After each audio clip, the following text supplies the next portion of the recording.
Hello everybody, my name is Benjamin Bloom. It's finally here. The championship has returned or is returning tonight at Luton. I will be there, so check out later for the match view. But a few clubs kicking into gear with a few more transfers and a couple of big ones I'm going to focus on. That doesn't mean I'm ignoring Bielik in at Preston and an Argentinian in on loan at Reading as well. But the two big ones, McBurnie out of Swansea on the eve of the season, and Bielik and Matt Clark. But Bielik we're going to speak about mainly into Derby. Obviously we're registering players now to get started. So a couple of big deals. Let's look at McBurnie, who is one of the top players leaving the division now. He's gone to newly promoted Sheffield United, and a big club record. I've heard anything from 17 million to 19 million. Makes a lot of sense in respects of spend the money while you're up, keep the players and don't breach FFP if you come back down. And if you stay up, then the players are obviously good signings and you develop and on you go. So it makes a lot of sense to me, even though typical Premier League fans I get, they don't really know who McBurnie is or what Sheffield United are trying to do. So don't get annoyed with that if you're a Blades fan. I'm sure we all know Chris Wilder knows what he's doing. Now, McBurnie started, he's only 23, but he's been around a while. Started at Bradford. There a short while, and Swans pick him up for about 300,000. A load of loans, which actually seems to be a fairly good schooling for players now. Become a bit more streetwise and look a bit less factory produced than a lot of academy players, particularly with problem solving, particularly someone like McBurnie. Chester, Newport, Bristol Rovers. I first saw McBurnie at Barnsley, where he was in the second half of 2017-18. Barnsley got relegated, but McBurnie did stand out. He was kind of tall and thin and sort of slender, with his socks rolled down, looked like a street footballer. And as I say, in a very bad Barnsley team that did ultimately get relegated, it was 9 goals in 17 appearances. So really good numbers for him. And he did stand out nicely. It's one of those ones where he's taking all the free kicks. He was coming deep and he was supposed to score the goal. So you could see there was a player there. His parent club, Swansea, then get relegated the next season. And McBurnie then steps forward. They shift out their Premier League guys and he steps forward to become the main guy up there for Graham Potter. Kind of up on his own for most of the season. And a really brilliant season. In terms of his durability, 44 games and 24 goals. So really good. Added a fair bit to his game during that season as well. I think Potter is quite a good coach to play under for this type of thing. Obviously, we know that Swansea were very possession high. Although I don't know whether that created into chances. I'd have to look at the metrics for that. But the thing that McBurnie did well and was acknowledged for was being a good all-rounder. 6'2", decent in the air, good dribbler. I'm not quite there with the finishing just yet. I'm sure there's a bit of work to do, but I'm sure training with Billy Sharp might help with that for a while. But my eyes said that Jay Rodriguez was the best all-round striker in the Championship last year. He's gone up to the Premier League. And I suppose if you're a Blades fan, you'd look and you'd say, well, McBurnie is younger, has a bigger upside. He's at a different point in his career to someone like Rodriguez. Rodriguez doesn't necessarily have the kind of dribbling ability, but good on the ball nonetheless. That's just my eye test on it, but a lot of the stats say that McBurnie is a very, very good all-round striker. So I think he really ticked all the boxes for Chris Wilder. And in terms of the strategy, like I say, I know kind of pundits who don't really know about the Championship will kind of pour scorn on this and compare them to Fulham last year. But it's totally different to Fulham. If you look at a couple of Fulham's big signings, they're both already gone out on loan and they're going back to the Championship guys. Without sounding fatalistic, and I've said this about Sheffield United before, it just makes all the sense in the world to just build up a step. So you were the second best team in the Championship. Just improve on all those areas to the squad, and you had depth with Osborne, experience with Jagielka. Henderson comes back on loan, so that's exactly the same, and he should be a better player for the last season. And then they've added Robinson and McBurnie up front, who are younger than McGoldrick and Sharp. Freeman in off the front.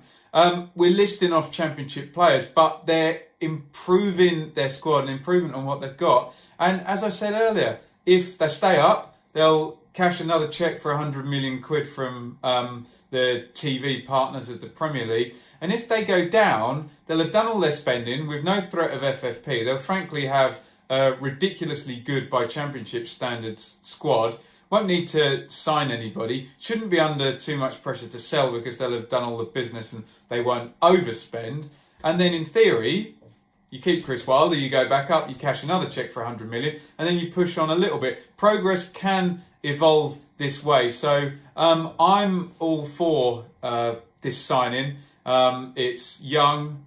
He's kind of an interesting player because he's not one nor the other. He's not a target man. He's not a runner in behind. He's not a number 10. He's not a pure finisher. He's a little bit of everything. So should fit into a Chris Wilder system and a front two quite nicely. So that's it on McBurnie. For the Swans, they've now cashed 35 million on selling James McBurnie and one of the AU brothers, whose name I can't remember which one it is, Jordan, Andre.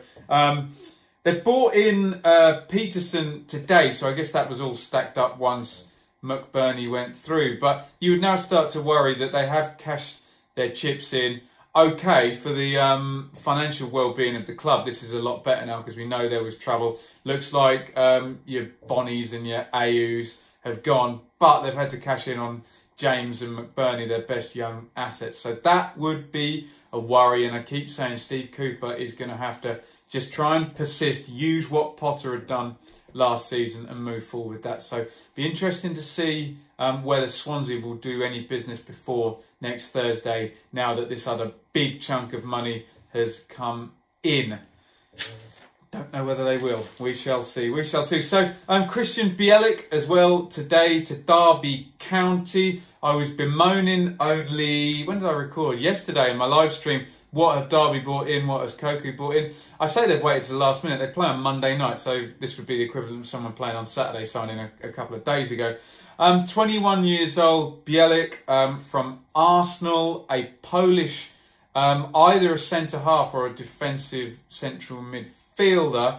It's coming up on Transfermarkt at 7.38 million. So again, begs the question with Derby and FFP. There hasn't been a Vidra go out. Bogle is still there. We thought that would be the big cashy chips. Remember, the other high value players at Derby last year were all borrowed. They were Wilson, Mount and Tamori, who I'm sure you get a pretty penny if you'd sold all of those three. But they have not. So they're still treading a bit of a fine line. But it looks like Philip Koku now is starting to build his team.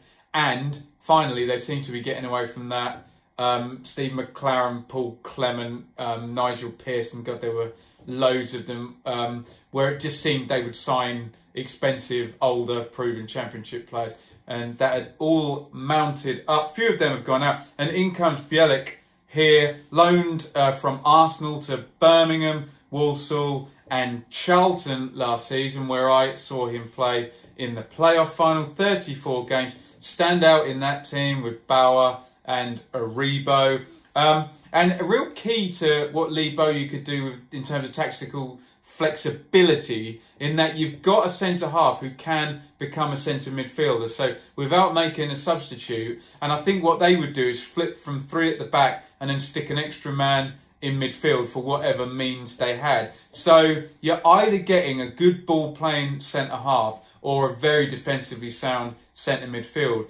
Either way, if you train at Arsenal for a few years, you should be technically very good given the sort of players and the sort of standards that are set there. I've spoken about loans in relation to McBurnie, and it looks like this is the pathway for these guys who are farmed at the top clubs. Maybe a tiny percentage will actually get a chance through, although let me know in the comments who actually has. But it looks like the path is loans, then either a transfer to, not normally a Premier League team actually, a transfer into a lower division, and then often re-signed by a not top-ranking Premier League club, but one with the £100 million TV money, and then you kind of reset from there, and the kind of parent club has cashed in. So that's how it looks like working for Bielik if he can do well at Derby.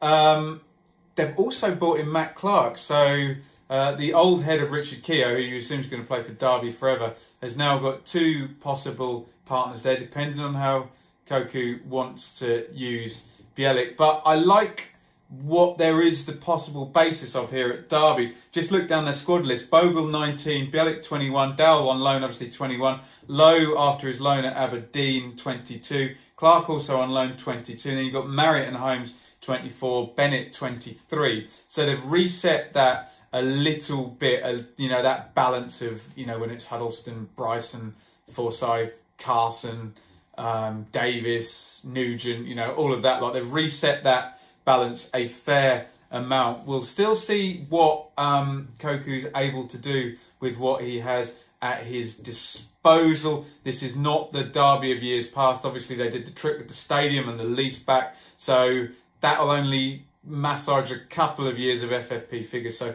I wouldn't see too much more coming in. But hey, I've said that about Derby for years, and then oh, in comes Waghorn and Marriott, not just one striker. So we'll see how that goes. For Arsenal, like I said, you're the farm, and they've cashed into a decent figure.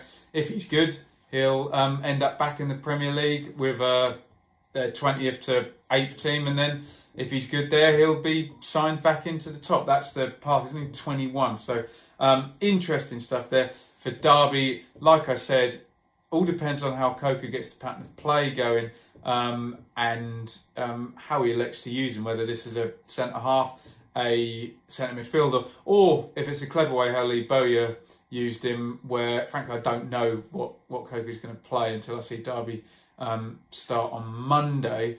But if switching from a 3 to a bigger midfield, so we'll see what he plans to do. Matt Clark, I know as an Ipswich fan because he was there, and this is a classic example of Ipswich not cashing in on good players. So Clark went out to Pompey as part of the deal that took Adam Webster across to Ipswich, so we never really saw Clark there. He's obviously done really well at Pompey, signed for Brighton, and then been immediately loaned to Derby. So he looks like he's going to be a very good player, Clark, but proving ground this year at Championship level. But the lone guys at Derby always seem to get a chance. So, a couple of big signings. McBurnie, if you're a Blades fan, or a Swans fan, if you're a Blades fan, how does he fit in? Do you agree with my assessment of the strategy for the spending? If you're a Swans fan, are you worried, or are you expecting some players to come in next week? Bielik, I'm sure Arsenal fans, it doesn't even register on their radar. Their squad's probably so big. So I'm looking at Charlton fans. How good is he? How good was he for you last season? And Derby fans, how do you see this fitting? I don't know what Derby have been doing in friendlies in terms of team shape. Whether this is going to be Keogh and Clark with Bielik in midfield, whether it's going to be a 3, or what he's planning to do at the back there. So let me know what you think in the comments. Follow me on Twitter at Benjamin Bloom. Hit subscribe, enable notifications. I'm going to be at 4 games in the next 4 days. It's going to be a great start to the season. And don't switch off. You can follow me and support me on Patreon now. I've done this for free now for a whole season. The idea is you build up the subscribers here on YouTube and hopefully make money out of the ad revenue. Not quite at that level yet, despite brilliant base of subscribers and it growing nicely. So just as a stopgap, I've set up a Patreon. There's only one tier, it's $5 a month, and your name will appear at the end of these videos. and you'll get to the head of the queue for Q&As, and I'll select content based on what my Patreon say. So it's just, if you've watched for free and enjoyed what I've done, just give me a little help while I try and build up the YouTube subscriber base and make a viable income from there. Obviously, this is all free, and that is not essential that you do that, but it would be really helping me out if you've enjoyed my content ever. Anyway, I'll shut up, whoring myself out, and you can hit me up in the comments or on Twitter, and I'll see you later tonight after Luton Middlesbrough. The championship is here. Bring it on.